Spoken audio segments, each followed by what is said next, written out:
So how do you get connected with the owners of Sample Oklahoma before they launch then? So Rhonda is the founder of Sample Oklahoma, and I was lucky enough to work with her on some toy drives for the Single Parent Support Network.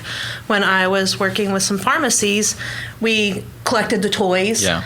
And so over that amount of time, and when I went out on my own to freelance, she was one of the first people I sent an email to or a text message or call and saying, hey, guess what I'm doing? Because I know that she just has these, not just connections. I wasn't reaching out to her for her connections, but they're beautiful connections. They're these connections with wonderful small businesses, and more so than that, she has a heart for nonprofits, and that's where she comes in with Single Parent Support Network, and she understands what they need. And I've seen her work before and then got to work with her side by side. So I know that she just has this drive and passion that, your tribe should be people you admire and people that make you better. So she's one of those people that just in general make me a better person, make me a better business person, but just a person in general altogether. So I wanted a part of that.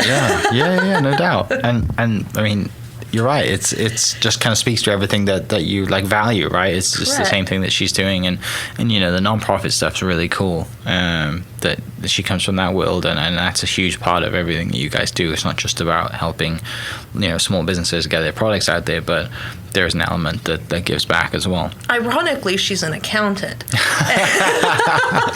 So she also brings in like this side of business, and I think that's neat too, to find someone who likes other things than you as well. So 100%. You need that in a team. Right. You don't want everybody to be identical. It takes all kinds of kinds. So no, totally, because I need people like that too, and that's why I pay my accountant to deal with the stuff that they deal with, because I would be terrible without them.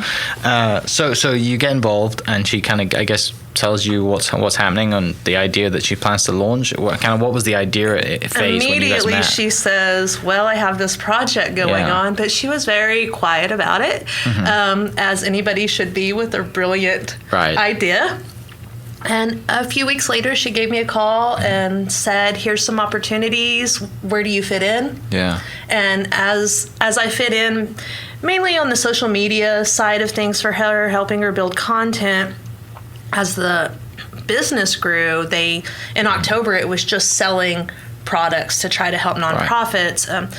Basically, the concept is we sell local products to Oklahoma, and in return, the net proceeds go over to nonprofits. So at first, it was just to sell baskets, individual products, individual candles, as the subscription model started to develop. And it was already in development. It takes time.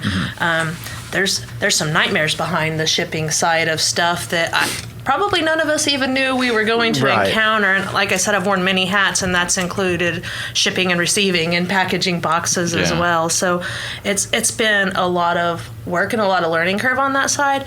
But my role here is kind of slowly developed into more of a public relations and media outreach to try to help tell the story, because that's what we do. We actually tell stories for businesses and nonprofits.